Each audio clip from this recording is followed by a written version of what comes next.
Halo semuanya, nama saya Tony Stanley. Tahun 2011 saya terkena sakit. Jadi selama 2011 sampai 2013 saya tidak bisa beraktivitas. Jadi hanya bisa tidur di ranjang. Saya sudah mencari berbagai pengobatan, mulai dari medis ala barat dan ala timur, sampai selama 2 tahun saya tetap tidak bisa sembuh. Jadi saya mulai beralih ke pengobatan alternatif. Segala macam alternatif saya coba, mulai dari Surabaya sampai Jakarta, Medan, Kalimantan, Papua, saya coba semua. Tapi saya tetap selama 2 tahun itu saya tidak bisa beraktivitas. Jadi kalau saya duduk katakanlah 5 menit, saya pasti kolaps. Kolapsnya bisa 2 minggu, 3 minggu gitu. Terus akhirnya saya diberitahu sama ayah mertua saya, dikasih tahu bahwa coba aja di BEC, di Ayat Muhammad, coba datang ke sana. Itu ada terapi lombofitologi. Akhirnya saya paksakan diri ke sana karena saya tidak kuat untuk bergerak. Jadi saya naik tangga itu merangkak. Itu kan di lantai 3, jadi saya merangkak ke atas itu. Sampai di sana saya masuk ke dalam ruangan. Saya diterapi oleh Bapak Guntur Supeno, Susu Apin. Saya diterapi oleh beliau. Waktu itu dipegang C7 sama jantung, terus ginjal C3, dan bagian apa nih, dada waktu itu, paru-paru dan segala macamnya, perut juga. Terus saya waktu itu berpikiran gini, apa ini pengobatan benar? Soalnya kok cuma ditempel-tempel dan saya tidak merasa apa-apa gitu. Saya pikir, wah ini main-main pasti. Soalnya saya sudah diselentik, ditusuk, dipukul-pukul, itu aja tidak sembuh, apalagi cuma ditempel-tempel kayak gini. Saya waktu itu pikirannya negatif. Selama 1 jam saya terapi. Dan waktu pulang itu, saya bisa duduk di mobil tanpa merasa kesakitan atau sesak di dada. Terus pinggang itu nggak sakit gitu. Tapi saya waktu itu nggak sadar, karena saya cuma duduk aja gitu. Biasanya saya kalau ngomel nggak seneng gitu, karena sakit 2 tahun itu saya nggak bisa ngomong ya. Kalau ngomong sebentar itu napasnya habis, terus sesek gitu. Jadinya terbiasa ngomel dalam hati. Pada saat itu saya pikir saya itu ngomelnya dalam hati gitu. Jadi saya ngomel sepanjang jalan waktu pulang gitu. Ngomel terus. Terus saya pulang sampai rumah, saya ngomel lagi. Ngomel terus. Jadi saya sampai rumah itu ngomel terus. Tapi perasaan saya itu ngomelnya dalam hati. Saya tidak ngomong dalam mulut gitu. Dan istri saya waktu itu bengong gitu. Melihat saya mondar mandir, ngepel rumah, nyapu, terus ngelap-ngelap jendela, pintu, saya lapis semua. Terus saya ngomel, selama 1 jam itu saya ngomel terus. Terus istri saya itu bengong. Saya tanya, kenapa kamu kok bengong melihat aku gitu? Terus istri saya tanya, kamu ini tidak apa-apa lah? Saya bilang tidak apa-apa. Apa kok memang gitu? Loh, kamu ini ngomel 1 jam tidak berhenti. Itu aneh gitu. Biasanya ngomong 3 kata, bukan 3 kalimat, 3 kata, itu sudah kayak orang nggak bisa nafas gitu. Jadi saya punya oksigen, tabung oksigen oksigen ya, oksigen itu saya punya 1 kardus gitu. Jadi kalau beli saya itu hampir tiap minggu itu pasti 1 kardus gitu. Terus setelah diterapi sama Susu Guntur itu enak gitu nafasnya. Jadi selama 1 jam itu saya ngomel dengan mulut saya sendiri tanpa saya sadari. Terus saya sejak saat itu mikir, waduh, saya ini dosa sama orang PJ. Sudah nerapi saya sudah bisa aktivitas, tapi saya tetap masih nggak tahu budi. Akhirnya saya kembali lagi. 2 hari kemudian saya kembali ke sana minta diterapi lagi, dan kebetulan waktu itu diterapi sama susuk guntur lagi. Nah, itu terasa luar biasa. Saya duduk di depan, terus saya nyoba nyetir sendiri, saya makan sendiri, saya bisa mainan sama anak saya yang selama 2 tahun itu saya cuma ngeliat TikTok gitu ya, nggak bisa apa-apa, gendong aja nggak bisa. Tapi sekarang saya bisa gendong, bisa bawa jalan-jalan, dan bisa aktivitas kayak orang tua yang normal gitu. Terus saya ikut pelatihannya Jang Seng Sui bulan Juni tahun lalu, tahun 2014 ya, kalau nggak salah tahun 2014 bulan 7. Saat pertama kali saya dibuka C7 dan C6, saya mengalami kebutaan. Jadi setelah dibuka, kepala saya sakit sekali.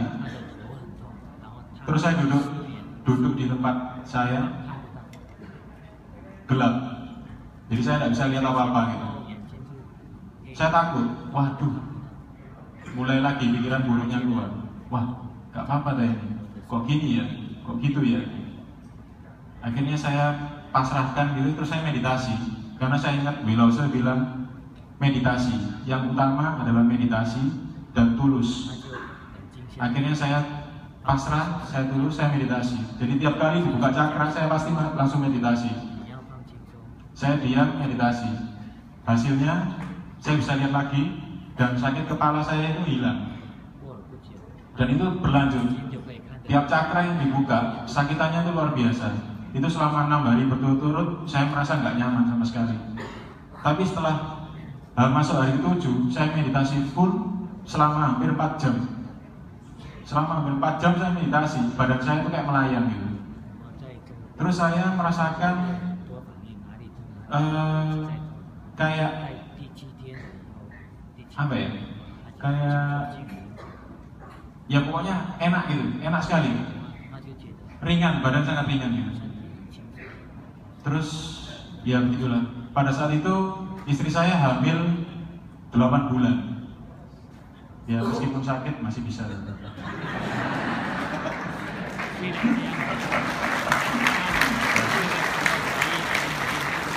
Dan terus kejadiannya berlanjut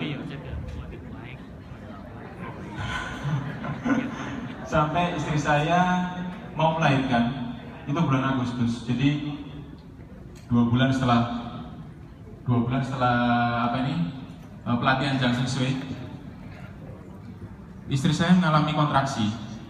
Terus saya pegang perutnya, C7 dan bagian perut bawah. Saya dimarahi istri pertama itu. Jangan gitu katanya. Duh, kenapa? Kamu kan kesakitan, saya bilang gitu. Iya, tiap kali kamu pegang perutku, kontraksinya hilang. Nanti anaknya nggak lahir-lahir katanya.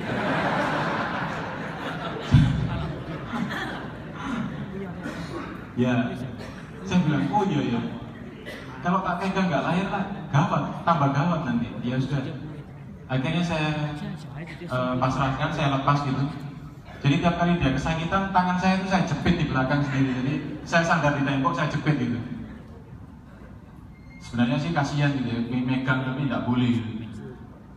Terus sampai akhirnya istri saya bilang nggak kuat gitu, karena sakit sekali. Ya sudah, terpaksa saya pegang gitu. Saya pegang, nah itu dari bukaan 5 sampai bukaan 9 cuma jalan sekitar 30 menitan.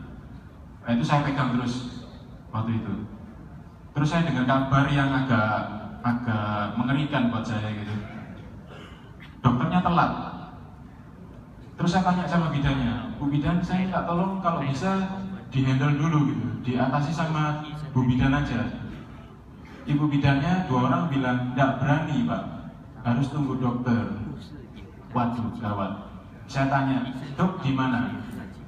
di HR Muhammad. Oh dekat, saya pikir itu. Karena waktu itu istri saya mau melahirkan di Lontar itu. Itu saya tanya jam 7:30. Sampai 8:30, dok di mana? Di HR Muhammad. Duh, dari tadi di HR Muhammad. Saya bilang, macet tak dok? Enggak sih, katanya gitu. Duh, saya mau marah, tapi nanti nangan istri saya gimana? Kalau sampai saya marah terus di salah, ya kayak gitulah. Habis itu karena khawatir, saya pegang gitu. Terus saya pegang di bagian bawah, bagian yang paling ke bawah itu. Dengan C7-nya saya pegang. Waduh, ini kepalanya sudah kelihatan gitu. Kepalanya anak saya itu sudah kelihatan. Saya telepon lagi, dok, di mana dok? Di depan landmark katanya gitu. Di depan landmark. Oh berarti dekat. Ya wis, saya tunggu dok. Iya. Sampai jam 9:30, tidak muncul gitu. Ya itu sudah mulai panik saya. Wah ini kepalanya sudah kelihatan, tapi selama 1 jam itu saya harus nunggu. Akhirnya saya agak marah, terus saya telepon lagi, dok tolong ini kepalanya sudah kelihatan. Akhirnya datang, beliaunya datang, terus di handle, akhirnya bayi saya keluar. Pada saat keluar, bayi saya sudah biru. Jadi biru, benar-benar biru waktu itu. Karena saya trauma anak pertama saya meninggal, jadinya saya agak panik waktu itu. Panik sampai nggak kepikiran kalau saya ikut Jiangxing Shui. Akhirnya saya tanya, apakah ini wajar dok? Wajar. Memang bayi keluar pertama biru. Saya bingung. Anak saya yang kedua keluar langsung merah saya bilang. Ini yang salah saya apa? Memang warnanya beda-beda tergantung suhu ruangan. Oh enggak, itu memang biru. Oh iya, enggak mau marah karena masih khawatir anak saya masih digendong gitu. Akhirnya ditaruh disedot ya, disedot. Cairannya disedot. Saya tanya sama perawatnya, sus sudah bersih sus? Oh sudah pak, sudah bersih. Bersih beneran sus? Bersih beneran. Kok ada grog-grognya ya sus? Oh enggak, itu nanti keluar sendiri pak. Oh gitu ya, oh iya. Waduh, gawat. Saya pikir gitu. Akhirnya waktu ditaruh di dada istri saya nggak omes ya. Tiap kali saya tanya, sudah bersih, sudah bersih. Akhirnya saya taruh di punggung C7 dan punggung anak saya. Langsung keluar sekitar 3 menit, keluar slide. Plok. Sudah lagi.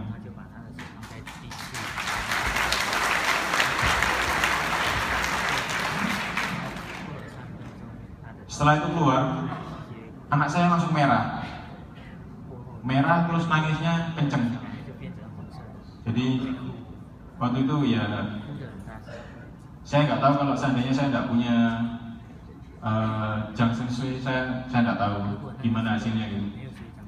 Tapi berkat Jiangxing Shui, saya yakin ya juga karena kemurahan Tuhan, saya diperkenalkan dengan Jiangxing Shui sehingga saya dan keluarga bisa seperti ini.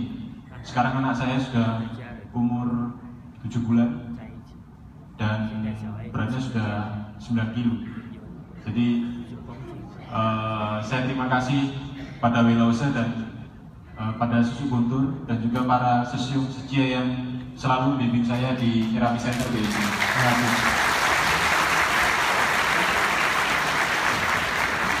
Iya, luar biasa sekali ya pengalamannya. Iya. Oh, ternyata infonya babynya mau dibawa naik.